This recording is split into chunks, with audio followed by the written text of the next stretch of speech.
ॐ तं देशिकेन्द्रं परमं पवित्रं विश्वस्य पालं मधुरं यतीन्द्रं हिताय निर्णां नरमूर्तिमन्तं विवेक आनन्दमहानमामि। नमः श्रीयतिराजाय विवेकानन्दसूरये सच्चित्सुखस्वरूपाय स्वामिने तापहारिणे। पिछली बार हमने स्वामी विवेकानंद के इंस्पायर्ड टॉक्स में पढ़ा था और जहाँ पर हमने छोड़ा था वो एक बहुत इम्पोर्टेंट पॉइंट था। स्वामी जी कहते हैं ईश्वर is the Atman as scene और ग्रास्ड बाय माइंड। और ये उन्होंने बात कही थी जब पातंजल योग सूत्र की चर्चा हो रही थी। और पातंजल योग सूत्र में एक सूत्र आता है तस्य वाचकः प्रणवः ईश्वर प्रणिधानात्। ये मैंने पिछली बार कहा था कि ईश्वर के प्रणिधान के द्वारा, अब प्रणिधान का अर्थ क्या है वो बाद में आता है। वो तस्य वाचक प्रणव, ओम का जप करना ही ईश्वर प्रणिधान है। प्रणिधान का अर्थ होता है शरणागति, लेकिन उस संदर्भ में हम आज उसको देखेंगे। तो स्वामी जी वहाँ बातचीत करते हुए कहते हैं ईश्वर is the Atman as scene और ग्रास्प्ड बाय द माइंड। ओके, फिर क्या कहते हैं हिज हाईएस्ट नेम इज ओम तस्य वाचक है प्रणव। तो पातंजल योग सूत्र में जो कहा है वो यहाँ लिखा हुआ है। सो रिपीट इट तद जपः तद अर्थ भावना। स्वामी जी ने जो कुछ बोला होगा हम नहीं जानते, जिसने रिकॉर्ड किया है वो ये लिखा है। हम समझते हैं, पातंजल योग सूत्र को देख लिया हमने। वहाँ स्वामी जी जो कहा है तस्य वाचक प्रणव तद जपः तद अर्थ भावनम। रिपीट इट, जपः, मेडिटेट ऑन इट, अर्थ भावना। स्वामी जी वही बात कर रहे हैं। And think of all its wonderful nature and attributes. ठीक है, बिल्कुल जो वहाँ पर पातंजल योग सूत्र में लिखा है उसी को स्वामी जी ने यहाँ कहा। तज अर्थ भावनम, ओम का जप करो और उसका जो अर्थ है उसका चिंतन करो। Think of all its wonderful nature and attributes, यानी ईश्वर का जो अद्भुत स्वभाव है, ईश्वर के जो गुण हैं उनका चिंतन करो।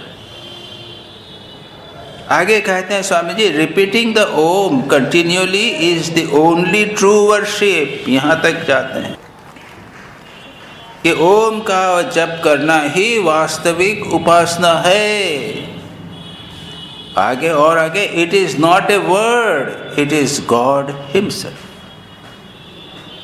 वह केवल शब्द नहीं है, ओम और भगवान एक। अब हमको थोड़ा सा आगे चले। स्वामी जी ने अन्यत्र भी, अगर आप लोगों ने भक्ति योग स्वामी विवेकानंद का पढ़ा है, उन्होंने वहाँ पर भी एक छोटा सा चैप्टर है ओम के ऊपर। उसमें स्वामी जी कहते हैं कि जगत की सृष्टि जब होती है तो पहले एक महत तत्व बनता है, वो सूक्ष्म होता है, और उसका एक और भी सूक्ष्म रूप होता है, उसको उन्होंने कहा था स्फोट। स्वामी जी कहते हैं कि संसार की जितनी वस्तुएं हैं उनमें नाम और रूप सदा विद्यमान रहते हैं। सारा जगत जो है वो नाम रूप से मिलके बना हुआ है। तो ये जो महत है वो मानो रूप है, और उसका नाम उसको कहा स्फोट। और स्फोट के आगे स्वामी जी बताते हैं मानो एक शब्द है। ब्रह्म की जगत की उत्पत्ति के पहले स्पंदन हो रहा है, परमात्मा में, ब्रह्म में मानो स्पंदन हुआ, और उसके बाद में यह स्पंदन जब घनीभूत हो जाता है तो जगत की सृष्टि होती है। यह स्पंदन क्या है? इसी को कहते हैं स्फोट।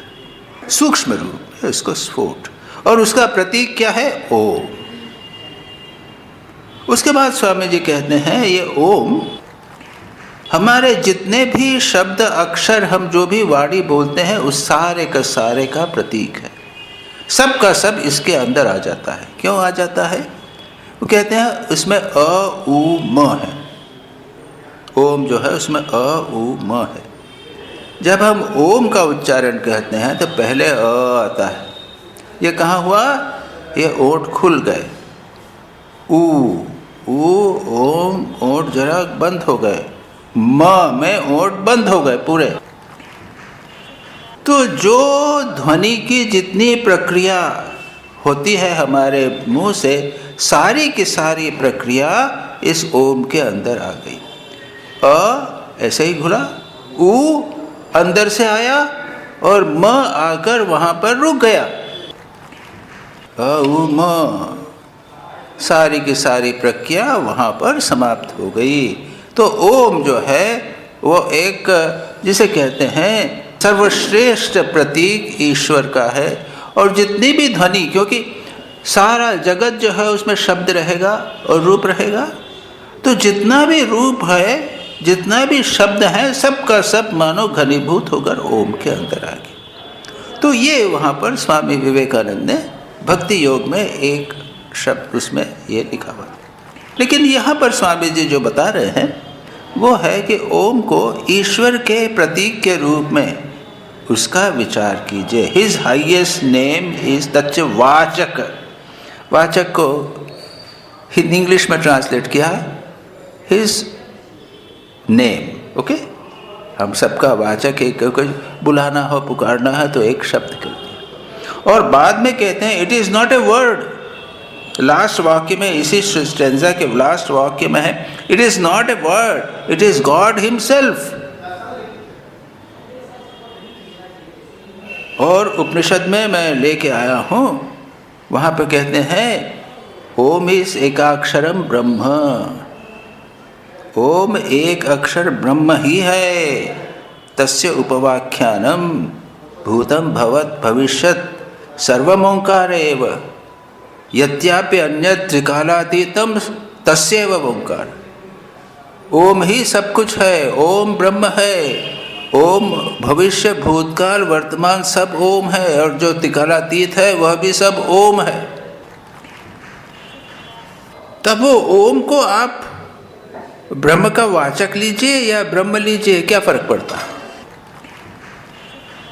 दुर्भाग्य यह है कि हमारा मन उसको सेपरेट नहीं कर सकता, इसलिए ठीक है ओम ही लीजिए। अब क्या ओम ब्रह्म का वाचक, हमने आप दूसरा एक शब्द लगा दिया ब्रह्म, उसके बदले ओम जो है वो सर्वश्रेष्ठ ब्रह्म का नाम ही यदि कहना तो सर्वश्रेष्ठ नाम। तो पातंजल योग सूत्र में कहा है कि ईश्वर का वाचक है ओम। और ईश्वर क्या है? स्वामी जी चाहते हैं हमको कि meditate and think of all its wonderful nature and attributes. ईश्वर का जो स्वभाव है, नेचर है, हिंदी में अनुवाद देखें उसका। अतएव ओंकार का जप करो, उसका ध्यान करो, उसके भीतर जो अपूर्व अर्थ राशि निहित है उसका चिंतन करो। यहाँ अनुवाद में अर्थ राशि कर दिया है, यहाँ think of all its wonderful nature and attributes. यह अनुवाद ठीक नहीं हुआ।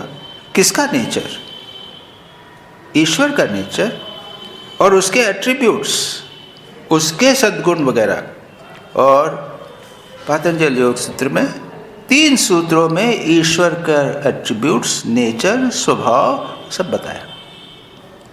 और जो लोग सगुण को उपासना करना चाहते हैं उनके लिए ये बात अच्छी है। पातंजल योग सूत्र और सामान्य जैसे भक्ति योग कहते हैं, उसमें ईश्वर की कल्पना और पातंजल योग सूत्र की कल्पना में अंतर। हमारा ईश्वर क्या है? जगत की सृष्टि स्थिति प्रलय करता है ना, कृपा करता है, अनुकंपा करता है ना, ये सब करता है। पातंजल योग सूत्र का ईश्वर क्या है?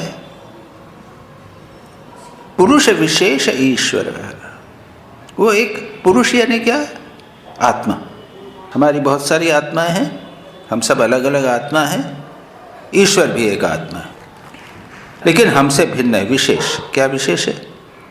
क्लेश कर्म विपाक आशय अपरामृष्ट पुरुष विशेष ईश्वर। उसमें क्लेश नहीं है। क्लेश यानी अविद्या। अविद्या हम समझते हैं, उसका बहुत विस्तार है, हम जाएंगे नहीं आगे अभी। अविद्या, ये जगत जो अनित्य है उसको नित्य समझना, जो दुखदायक वस्तु है उसको सुखदायक समझना, जो अनात्मा है उसे आत्मा समझना इत्यादि, ये हुआ अविद्या। अविद्या अस्मिता, अहंकार, राग, द्वेष और मृत्यु से भय, जीने की इच्छा, इनको कहते हैं 5 क्लेश। ये हम सभी के साथ हैं, ईश्वर में ये नहीं है। ठीक है। क्लेश, कर्म, संचित कर्म, आगामी कर्म, प्रारब्ध कर्म, थोड़ा बहुत तो समझते हो आप लोग, इतने बड़े विद्वान हो यहाँ बैठे हुए, इतने साल इतने वर्षों से सुनते सुनते हो गया, इसका विस्तार नहीं करूँगा। तो ये तीनों प्रकार के कर्म ईश्वर को नहीं छूते। क्लेश, कर्म, विपाक, कर्म का फल, मैंने जो किया उसका फल होगा, चाहे मैं कुछ भी करूं, मैं बोल रहा हूं, कुछ का शुभ फल अशुभ फल कुछ न कुछ होगा, विपाक, ये ईश्वर को नहीं होता। क्लेश, कर्म, विपाक, आशय, यानी ये कर्म जाकर पूर्व जन्म में संचित रहेंगे, फिर उसके बाद बढ़ेंगे, मैं जो करूँगा वो संचित रहेगा, आगामी कर्म होगा, वो सब नहीं। क्लेश, कर्म, विपाक, आशय अपरामृष्ट, इससे ये ईश्वर छू नहीं गया है, ये ईश्वर, पुरुष विशेष ईश्वर। दूसरा लक्षण उसका है सपूर्वेशामपि गुरु कालेन अनवच्छेदात्, ये काल की सीमा में नहीं आता ईश्वर। हमारा एक पर्टिकुलर काल में जन्म हुआ और हम विशेष काल में मर जाएंगे। ईश्वर जो है वो काल के द्वारा सीमित नहीं होता। कब से ईश्वर हुआ है नहीं जानते कोई, सृष्टि के पहले भी है, और गुरुओं का भी गुरु है, पूर्वेशामपि गुरु। यहाँ पूजा करते हैं, आप लोग तो जानते हो कि नहीं पता नहीं, लेकिन जब पूजा में पुजारी क्या करते हैं, ओम गुरुवे नमः, परम गुरुवे नमः, परात्पर गुरु में जो है परमेष्टि गुरु में रमय, है ना, ऐसे ऐसे गुरु करते हैं। तो हमारे गुरु नमः यतीश्वरानंद जी हो गए, गुरुवे नमः, परम गुरु है ब्रह्मानंद जी हो गए, उसके बाद परमेष्टि गुरु ठाकुर हो गए, उसके गुरु दत्तापुरी हो गए, उसके बाद में सारी परंपरा, जितनी परंपरा उसके गुरु को हम करो, कब तक जाएंगे, ब्रह्मा तक। यानी वो हम नहीं जानते, काउंट नहीं करते, ये सब गुरुओं को पूजा के समय प्रणाम की। ये गुरु जो ईश्वर है, ये पूर्वेशाम भी, जितने भी गुरु हैं ब्रह्मा के भी गुरु हैं। ब्रह्मा का भी कभी जन्म हुआ, जब ये इस जगत की सृष्टि होगी, इस ब्रह्मांड की हुई, तब ब्रह्मा का होगा। ये गुरु जो है वो पूर्वेशाम भी गुरु कालेन अनवच्छेदात्, काल के द्वारा वो सीमित नहीं होने के कारण वो सबके गुरु। ओके। और तीसरी बात है सर्वज्ञत्व बीजम, उसमें क्या है, तत्र निरतिशयम सर्वज्ञ बीजम, यानी जो सर्वज्ञत्व, प्रत्येक की आत्मा सर्वज्ञ एक प्रकार है, उसमें हमारा जो वो बीज के रूप में, हमारी जो ज्ञान इत्यादि हम सभी के रूप में बीज के रूप में है, सर्वज्ञ का बीज है, वह बीज ईश्वर में पूरी तरह से विकसित होता है। सर्वज्ञत्व बीजम निरतिशय सर्वज्ञत्व बीजम। तो याद रखिए, जहाँ कहीं भी, जैसे एक दृष्टांत के रूप में बताऊं, श्री रामकृष्ण को हम क्या कहेंगे, सर्वज्ञ कहेंगे कि नहीं कहेंगे? अब वो सर्वज्ञ क्या, वो सृष्टि कहाँ से उत्पन्न हुई और चंद्रलोक कहाँ है और ये तारागण घूम रहे हैं कि नहीं घूम रहे हैं, वो कैसे घूमते हैं, जियोलॉजी, ज्योग्राफी, वो तो नहीं जानते थे।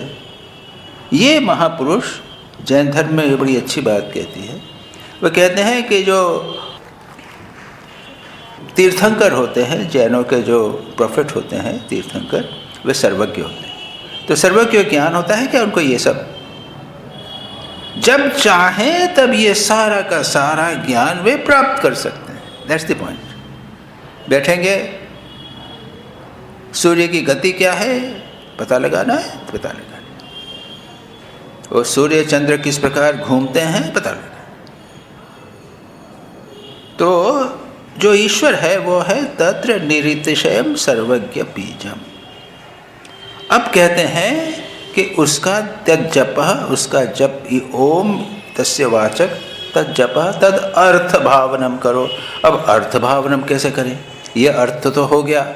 स्वामी जी भी कहते हैं रिपीट ओम एंड उसके एट्रीब्यूट्स जो हैं उनके ऊपर ध्यान करो।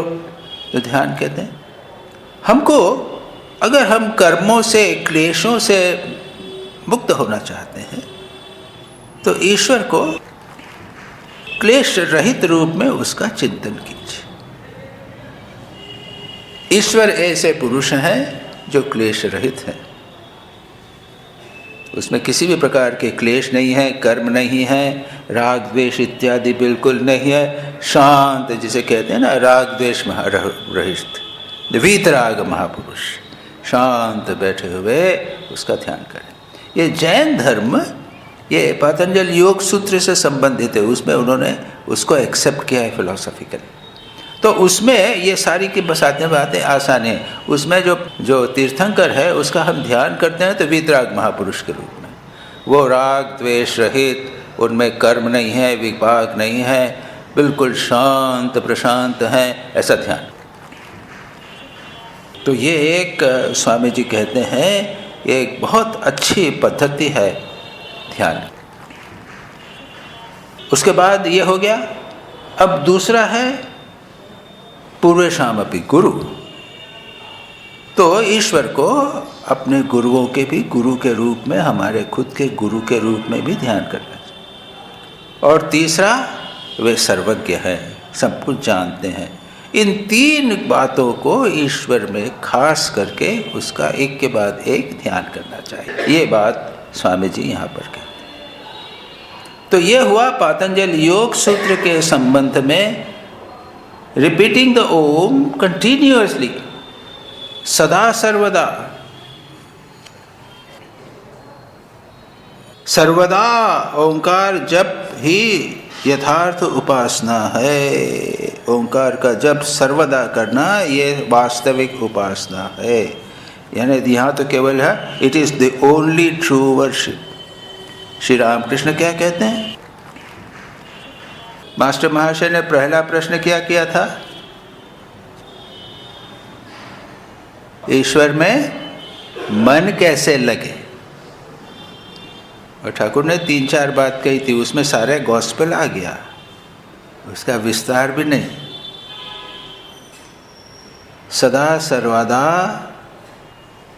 नाम गुणगान करो, यही बात। सदा सर्वदा स्वामी जी यही कहते हैं। क्या कहते हैं?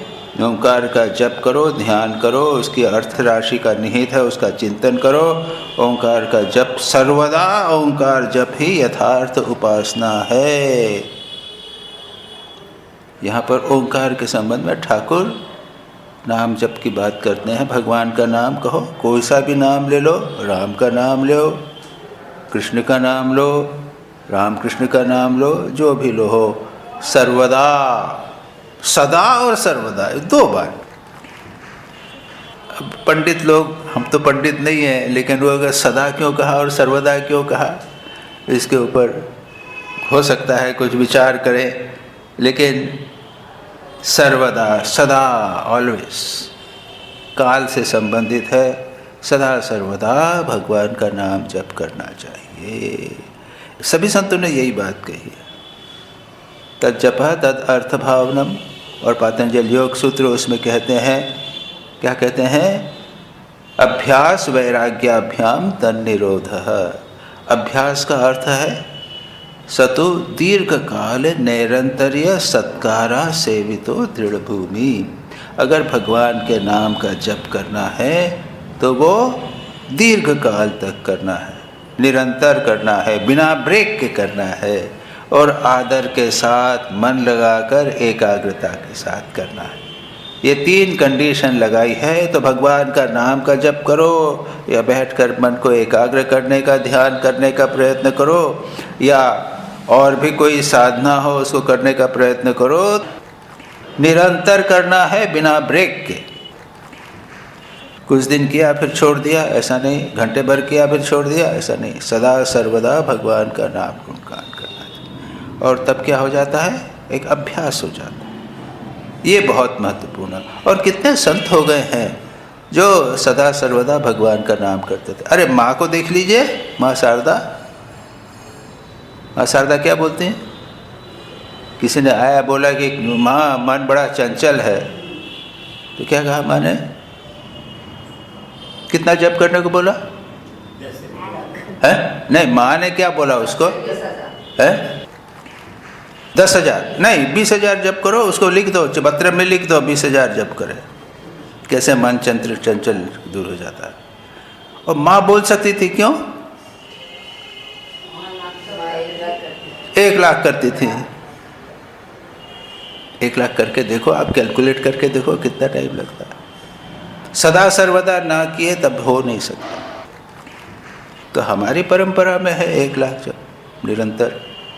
और फिर अभी मैं पढ़ रहा था, एक किताब का अनुवाद किया, उसका प्रूफ देख रहा था, या पढ़ रहे थे हम लोग। संत हरिदास चैतन्य महाप्रभु के शिष्य थे ना, तो वो तो यवन थे पहले, मुसलमान थे, उसके बाद संत हो गए। और कहाँ पे? और गंगा के किनारे कहीं पे वो जप किया करते थे, कंटिन्यूसली वहीं रहते थे, एकांत रहते थे। अब मुसलमान हो के वो हिंदू जप हो गया, तो वो जो वहाँ का खान था, वो नवाब जो था मुसलमान, उसको अच्छा नहीं लगता था। अरे ये तो मुसलमानों की बुराई हो रही है कि एक मुसलमान हो के हिंदू जप कर रहा है। तो उसने वेश्या को भेजा कि तुम उसको पतन करो। तो वेश्या गई, सज धज के गई, बाहर से प्रणाम किया, तो कहा कि मैं आपसे मोहित हो गई हूँ, अपने ऐसी सब बात की उसने। तो कि ठीक है, बैठो बैठो बैठो, तुम्हारी इच्छा मैं पूरी करूँगा। कि मेरा जप जरा पूरा हो जान दो, मेरा एक नियम है, वो जप में पूरा हो जाए तब तक तुम बैठो, तुम भी भगवान का नाम लो और सुनो, हरी हरी तुम भी भजो, मैं भी भजना हो। जब पूरा हो जाएगा तो मैं तुम्हारी इच्छा पूर्ण करूँगा, तुम्हारी भोग की इच्छा मैं पूर्ण। ठीक है। अब तो सारी रात जप किया उन्होंने, और ये भी बेचारी जप करती रही, सुबह हो गई। तो क्या करूँ, आज तो पूर्ण नहीं हुआ, मेरा नियम है इतना पूर्ण करना है। और उन्होंने कहा कि इतना लाख जप मेरे को इतना करना है, थोड़ा दिन बचा है, 1 दिन में ख़त्म हो जाएगा, तुम आओ। दूसरे दिन आई, दूसरे दिन भी यही हुआ। अरे आ जाओ, तुम कल आ जाओ, कल आ जाओ, तो हो ही जाएगा जरूर। तीसरे दिन भी आई। 3 दिन तक इतने बड़े संत के पास में बैठा, खुद हरिनाम किया और खुद हरिनाम उसने सुना, तो क्या वो बचेगी? उसका मन परिवर्तित हो गया, और उसके बाद में चरणों में गिर के फूट फूट कर रोई कि बड़ा पाप किया है मैंने, क्या करूं? तो कहे तुम्हें तो समझ गया था, तुम्हारे लिए रुका, नहीं तो मैं तो 1 दिन में ही चला जाता, उसी दिन यहाँ से चला जाता। लेकिन मैंने सोचा तुम्हारे को कुछ कल्याण होगा, इसलिए रहा। अब देखो एक काम करो, तुम यही रहना और ये कुटिया में रहो, यही भगवान का नाम लेती रहना, और जितना आप तुम्हारी प्रॉपर्टी है वो ब्राह्मणों को सब दान करो। उसने सब प्रॉपर्टी दान करा दी, सिर मुड़ा के वहीं बैठकर भगवान का जप करने लगी। बहुत बड़ी वैष्णव हो गई, वह बहुत सारे लोग उनसे दर्शन करने इत्यादि के लिए आए। तो ये भगवान के नाम का जप, स्वामी जी खुद कहते हैं, सदा सर्वदा ओंकार जप ही यथार्थ उपासना है, ठीक ठीक उपासना, real worship. In English, is the only true worship. He goes to that extent. तो ये हुआ, मैंने पतंजलि योग सूत्र के अनुसार ओंकार का जो अर्थ है वो बताया। अब स्वामी जी एंड में कहते हैं, it is not a word, it is God himself. अब इसके लिए थोड़ा हम उपनिषद को देखें। कठोपनिषद में प्रथम अध्याय प्रथम वल्ली के बाद में द्वितीय अध्याय प्रारंभ होता है, और उसमें 15वें मंत्र में कहा गया है, सर्वे वेदा यत् पदमामनन्ति तपांसि सर्वान् च यद् वदन्ति यदिंचन्तो बर्य ब्रह्मचर्यं चरन्ति तत्ते पदम संग्रहेण ब्रवीमि ओम इति एतत्। नचिकेता पर यमराज अत्यंत प्रसन्न हुए और प्रसन्न होकर उसको उपदेश प्रारंभ किया। बहुत सारी बातें करने के बाद अब कहते हैं कि जिस पद की व्याख्या या महानता सब उपनिषदों में कही गई थी, सारे तप जिसके लिए किए जाते हैं, जिसके लिए ब्रह्मचर्य का लोग पालन करते हैं, वह पद सिलेबल मैं तुमको कहता हूँ, ओम इति एतत्। यह ओम ही है जिसके लिए सब लोग इतना बड़ा बड़ा प्रयास करते हैं, जिसकी स्तुति शास्त्रों में वेदों में की गई है, इत्यादि इत्यादि ओम की उन्होंने स्तुति की। फिर कहते हैं एतदेवाक्षरम ब्रह्म एतदेवाक्षरम परम एतदेवाक्षरम ज्ञात्वा यो यदिच्छसि तस्य तत्। यह अक्षर ही अक्षर ब्रह्म है, यह अक्षर परम है, यह अक्षर को जानकर जो कुछ चाहता है उसे प्राप्त करता है। एतद आलम्बनम श्रेष्ठम एतद आलम्बनम परम एतद आलम्बनम ज्ञात्वा ब्रह्मलोके महीयते। यह आलम्बन है यानी सपोर्ट है, आगे बढ़ने के लिए सपोर्ट है। एतद आलम्बनम परम, यह श्रेष्ठ आलम्बन है, इस आलम्बन को जानकर ब्रह्मलोक में महानता होती है, उसमें वहाँ पर जो जानता है उसकी महिमा का गान होता है। अच्छा, अब इसके आगे और भी देखें। मांडुक्य उपनिषद केवल 12 मंत्र का सबसे छोटा उपनिषद है, अत्यंत महत्वपूर्ण। क्या है? ओम के ऊपर ही है, केवल ओम के ऊपर। शुरू क्या करते हैं? ओम इति एतद अक्षरम इदम सर्वम तस्य उपव्याख्यानम भूतम भवत् भविष्यदिति सर्वम ओंकार एव यच्चान्यत् त्रिकालातीतम तदप्योंकार एव सर्वम ही एतद् ब्रह्म अयमात्मा ब्रह्म सोयमात्मा चतुष्पाद। पहले ही मंत्र में क्या कहा गया है? ओम इति एतद् अक्षरम इदम सर्वम। ये सब कुछ जो है वो ओम अक्षर ही है। स्वामी जी क्या कहते हैं? वही बात यहाँ पर कहते हैं वे, वह तो स्वयं ईश्वर स्वरूप है। यह मत समझो कि ओंकार सामान्य शब्द है, वह ईश्वर स्वरूप है। देखिए, हमारी ईश्वर की धारणा विभिन्न प्रकार की है। हम सोचते हैं, हम अपने आप को स्थूल समझते हैं, हम समझते हैं ईश्वर भी है, वो स्थूल है।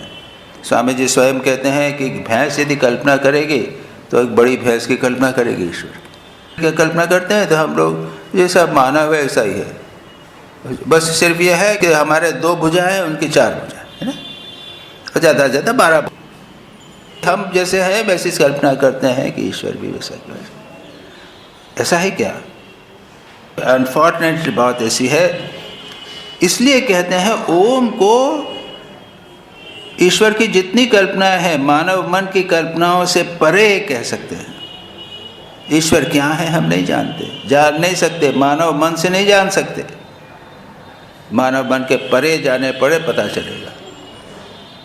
इसलिए कहते हैं ओम नियरेस्ट, हमारी कल्पना का सार, ईश्वर की समग्र कल्पना का सार ओम कह सकते हैं बस। इसलिए स्वामी जी कहते हैं कि यह मत समझो कि ओंकार सामान्य शब्द है। इसे स्वामी जी शब्द भी कहना नहीं चाहते, वह तो स्वयं ईश्वर स्वरूप है। और यहाँ पर क्या है? ओम इति एतद अक्षरम इदम सर्वम। यह जो अक्षर है वह सब है। अब उसका व्याख्यान करेंगे। भूतम भवत् भविष्यदिति सर्वम ओंकार एव। भूतकाल जो है और जो होने वाला है वह सब कुछ ओंकार है। जो त्रिकालातीत है वह भी ओंकार है।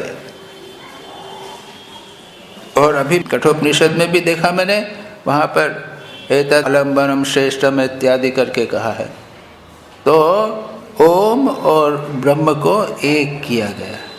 और स्वामी जी कहते हैं ईश्वर स्वरूप हैं। जैसा मैंने अभी कहा, हम सोचते हैं कि ईश्वर तो होना चाहिए तो वो रूप होना चाहिए, क्योंकि हम रूप के बिना सोच नहीं सकते। अरे भाई, नाम और रूप सदा विद्यमान रहेंगे, और जो रूप है उसके पीछे नाम रहेगा। नाम जो है सूक्ष्म हो जाएगा, और सबसे सूक्ष्म और सबसे अधिक सिंबॉलिक जिसे कहते हैं, सब कुछ व्यक्त करने वाला है ये ओम। इसलिए स्वामी जी कहते हैं ये तो स्वयं ईश्वर स्वरूप है। फिर यहाँ पर इसके आगे और भी मांडुक्य उपनिषद में चल रहा है, सर्वमि एतद् ब्रह्म सोयमात्मा चतुष्प्राद। सर्वमि एतद् ब्रह्म, यह सब कुछ ब्रह्म है, वह आत्मा ब्रह्म है, और यह चतुष्पाद है। और उसके बाद में ओम के 3 मात्राएं बताई है, अकार, उकार, मकार। और उसमें सब में कहा है कि जागृत अवस्था में हम जो कुछ अनुभव करते हैं, कौन करता है? तो कोई चैतन्य सत्ता है हमारे पीछे, वो हमारी इंद्रियों के माध्यम से ये जागृत अवस्था का अनुभव करती है। स्वप्न जब लेते हैं तब भी क्या है, हमारी सूक्ष्म इंद्रियां हैं, उनके माध्यम से हम अनुभव करते हैं। तो जो है जागृत अवस्था में हमारी जो चैतन्य सत्ता है उसका प्रतीक है। स्वप्नावस्था में जो हमारा चैतन्य है उसका प्रतीक है। और निद्रा अवस्था में, गाढ़ निद्रा में क्या कुछ नहीं होता? कुछ होता है, क्योंकि सोकर जब उठते हैं तब कहते हैं कि मैं कुछ नहीं जानता था, मैं बड़े सुख से सो गया। तो मैं यह जानता हूँ कि मैं कुछ नहीं जानता था और मुझे सुख मिला था, इसका अनुभव वहाँ पर निद्रा अवस्था में होता है। और कौन करता है? जो आत्मा करती है, उसका प्रतीक है म। फिर ये कहते हैं कि एक चौथी अवस्था भी है जिसे कहते हैं तुरीय। तुरीय शब्द का ही अर्थ है चौथी।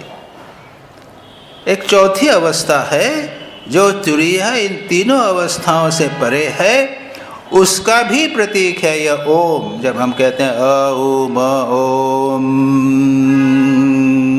प्रोलॉन्ग हुआ, तो ये है चौथी अवस्था। जब तीनों अवस्थाओं के परे एक स्टेट है, आप आपको सुपर कॉन्शियस स्टेट कह लीजिए, अतीन्द्रिय अवस्था कह लीजिए, समाधि अवस्था कह लीजिए, जो भी कह लीजिए, वह उस अवस्था का प्रतीक है यह अ उ म के बाद ओम। तो इस प्रकार से ये मांडुक्य उपनिषद में इस बात को कही है। अब इसके विस्तार में जाने की आवश्यकता नहीं। जो बात स्वामी जी कहना चाहते हैं वह है इसका जप करना चाहिए। अब आपका प्रश्न उठेगा कि हमारा तो मंत्र है, प्रत्येक का मंत्र है, गुरु ने मंत्र दिया है, तो सारी निष्ठा होनी चाहिए कि जो अभी ओम के लिए सारी बातें कही हैं वही मेरे इष्ट में हैं। ये मन में ध्यान रखिए, पक्का ध्यान रखिए। और अगर इसके साथ आप ओम लगा सके तो उसमें कोई हानि नहीं है, ओम का भी लगाया जा सकता है। और नहीं तो जैसा स्वामी जी कहते हैं उसका चिंतन करो, सर्वदा ओंकार का जप करो। अलग से भी कर सकते हैं, अपने इष्ट का जप किया और ओम का अलग से जप किया, ये भी किया जा सकता है। धीरे धीरे ओम का अर्थ चिंतन करके ओम का जप करें, तब हमारे मन में परमात्मा ईश्वर का ध्यान होना चाहिए। जैसे अगर किसी का राम जप मंत्र है तो जब राम का जप करेगा तब तत्काल स्वाभाविक रूप से उसके मन में राम का रूप आएगा कि नहीं आएगा, राम की स्थिति का अनुभव होगा कि नहीं होगा। या फिर किसी का रामकृष्ण इष्ट है और राम कृष्ण नाम करेगा और राम कृष्ण नाम पर अगर वो मन को एकाग्र करेगा तो क्या होगा? क्या रामकृष्ण की सत्ता का अनुभव नहीं होगा? रूप सत्ता का अनुभव नहीं होगा? निश्चित रूप से। तो उसी प्रकार से स्वामी जी कहते हैं कि उसका अगर ध्यान करेंगे भाव कि मैं यदि वो करें तो उसका चिंतन करना चाहिए, ध्यान करना चाहिए। यही यथार्थ उपासना है। यहाँ पर स्वामी जी ने इस बात को कहा है। उसके आगे चलें। ये हो गया, आज ओम के संबंध में चर्चा थी, समय तो हो गया है। उसके बाद दूसरी बातें आ जाती है। धर्म तुम्हें कुछ नवीन नहीं देता, वह तो केवल प्रतिबंधी को दूर कर तुम्हारा यथार्थ स्वरूप तुम्हें दिखा देता है। और उसके बाद में यहाँ पर प्रतिबंधों का वर्णन आएगा। पातंजल योग सूत्र में ही है, इसी के आगे आता है। तद जपः तद अर्थ भावना। अभी यही चर्चा की हमने। ईश्वर का, भगवान के नाम का, ओम का जप करो और उसके अर्थ का चिंतन करो। ये हुआ तो उससे परिणाम क्या होता है?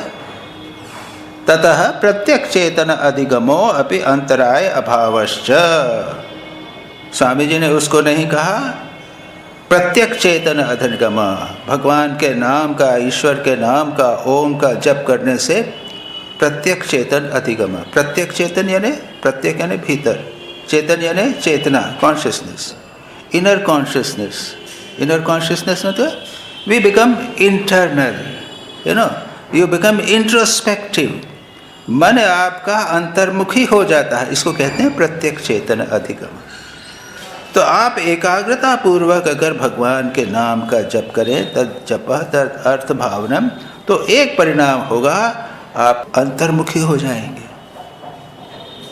This is a very very important thing. हमारा मन बहिर्मुखी है, विक्षिप्त है, डिवाइडेड है। यानी एक, जिसे मैं कहता हूँ ना, convergent rays and divergent rays. Divergent rays, मन चारों तरफ बिखरा हुआ है। और जब इंटरनल हो जाता है मन, कॉन्वर्जेंट रेस हो जाती है, एक पॉइंट के ऊपर जाना। अंतर्मुखी मन हो जाता है। बच्चे का मन चंचल है, इधर उधर भाग रहा है। योगी का मन अंतर्मुखी होता है। श्री राम कृष्ण का मन अंतर्मुखी है, बैठे हुए हैं, समाधि हो गई, मन अंदर चला गया। बहुत विस्तार से, is a big subject. Swami ji ने यहाँ नहीं कहा, इसलिए मैं नहीं कहूँगा। मेरे पातंजल योग सूत्र के जो लेक्चर्स हैं, सीरीज है, उसमें इसके ऊपर विस्तार से मैंने वर्णन किया है। यहाँ पर केवल उसके बाद का जो पोर्शन है वह स्वामी जी ने लिखा है, इसलिए मैं यहाँ पर बता रहा हूँ। वो क्या है? अपि अंतराय अभावश्च तद जपः तद अर्थ भावनम। भगवान के नाम का, अर्थ का चिंतन जो अभी हमने इतना वर्ष विस्तार से किया, उसके करने से अंतर्मुखी मन होता है और अंतराय, बाधाएं, ऑब्स्ट्रक्शंस वो दूर हो जाते हैं। और कौन से ऑब्स्ट्रक्शंस? व्याधि, स्त्यान, संशय, प्रमाद, आलस्य, अवरति, भ्रांति दर्शन, अरब्ध भूमिकत, अनवस्थित्वानि च चित्तवेक्ष। यह 9 है। स्वामी जी यहाँ पर एक कहते हैं, व्याधि ही प्रथम प्रबल विघ्न है। स्वस्थ शरीर ही उस योगावस्था को प्राप्त करने का सर्वोत्कृष्ट यंत्र स्वरूप है। व्याधि, बीमारी।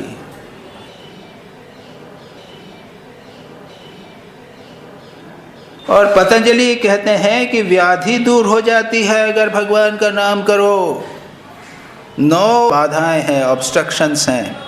व्याधि, बीमारी, भगवान का नाम करने से बीमारी दूर हो जाएगी। यतीश्वरानंद जी की एक कहानी सुना के समाप्त करता हूँ। 3 भाई थे बेंगलोर में कहीं पे, तीनों उसके बाद में सारा जीवन अविवाहित रहे। एक किटी मास्टर करके थे, वो हमारे ब्रह्मचारी साधुओं को भजन सिखाया करते थे। उनके दूसरे भाई थे जो एक बहुत फेमस नेशनल यूथ प्रोग्राम के वो एक्टिव बने। और तीसरे एक भाई थे, और तीसरे भाई बीमार रहते थे। यतीश्वरानंद जी ने कहा कि तुम्हारे भाई कहाँ, को आ नहीं पा रहे हैं, बीमार हैं, तो चलो मैं जाऊँगा उनको देखने के लिए। घर गए और घर जाके बोलते क्या है कि मैं तुम्हें दीक्षा दूंगा। कि महाराज मैं तो आ नहीं सकता हूँ, कि मैं यहाँ दीक्षा दूंगा। यतीश्वरानंद जी ने उनके घर में उनको मंत्र दीक्षा दी। 1-2 महीने के बाद वो अच्छे हो गए, चलते फिरते आए आश्रम में कि महाराज मैं अच्छा हो गया हूँ, तो जप के कारण आपने दीक्षा दी तो जप अच्छा हो गया मैं। यतीश्वरानंद जी कहते हैं यस बाय जप हेल्थ ऑल्सो इम्प्रूव्स। भगवान का नाम का जप करिए, देखेंगे शारीरिक और मानसिक दोनों प्रकार से आप अच्छे हो जाएंगे। There is a rhythm, you know, भगवान के नाम में एक रिदम है। अगर मन लगा के करेंगे तो मन शांत होगा, मन प्रसन्न होगा, मन में शुभ विचार आएंगे, रिदम है। और दूसरा, उसका परिणाम शरीर पे भी होगा। तो मन तो स्वस्थ होगा, मन के साथ शरीर भी स्वस्थ होगा। यहाँ पर संक्षेप में स्वामी विवेकानंद ने उसका उल्लेख किया है। यहाँ इसको आप समाप्त करते हैं। इसके आगे के जो व्याधि इत्यादि दूसरे जो उसकी बाधा हैं, जिसका स्वामी जी ने मेंशन किया है, अभी हम देखेंगे, उसकी चर्चा हम अगली बार करेंगे। तम देशिकेन्द्रं परमं पवित्रं विश्वस्य पालं मधुरं यतीन्द्रं हिताय निर्णां नरमूर्तिमन्तं विवेकानन्दमहं नमामि। नमः श्री यतिराजाय विवेकानन्दसूरये सच्चित्सुखस्वरूपाय स्वामिने तापहारिणे।